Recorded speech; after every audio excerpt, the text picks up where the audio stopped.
Sho'rchi tumanidagi Egarchi mahallasida taraqqiyot va yetakchilik dasturi doirasida amalga oshirilayotgan ishlar aholi turmush darajasini oshirish, hududni har tomonlama rivojlantirish va fuqarolarning faolligini kuchaytirishga xizmat qilmoqda.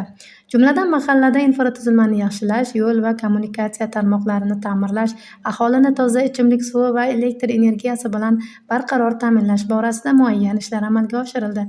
Shuningdek, hududda obodonlashtirish va ko'kalamzorlashtirish ishlari tizimli ravishda olib borilmoqda.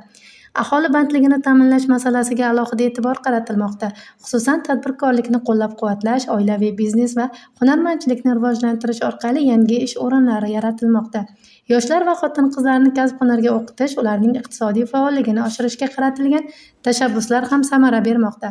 Bundan tashqari, mahallada ijtimoiy muhitni sog'lomlashtirish, huquqbuzarliklarni oldini olish, yoshlarni ma'naviy-axloqiy tarbiyalashga qaratilgan targ'ibot ishlari ham muntazam tashkil etilmoqda. Egarchi mahallasida amalga oshirilayotgan mazkur tizimli ishlar taraqqiyot va yetakchilik dasturining amaldagi natijadorligini namoyon etib, mahallani yanada rivojlantirishga mustahkam zamin yaratmoqda. 5 sotik issiqxonamiz bor. Issiqxonada mana kelinlarim, o'g'illarim bilan, xo'jayinim bilan ishlaymiz.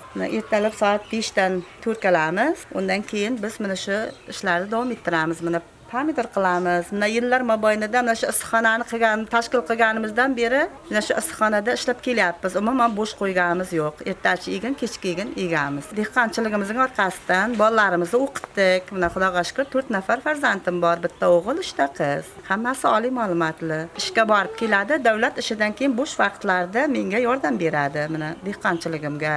Mehnatning orqasidan bolalarimizni o'qitdik, Xudoga shukr. Mana mehnatimiz, ko'rib turibsizlar, mana hosillarimizni.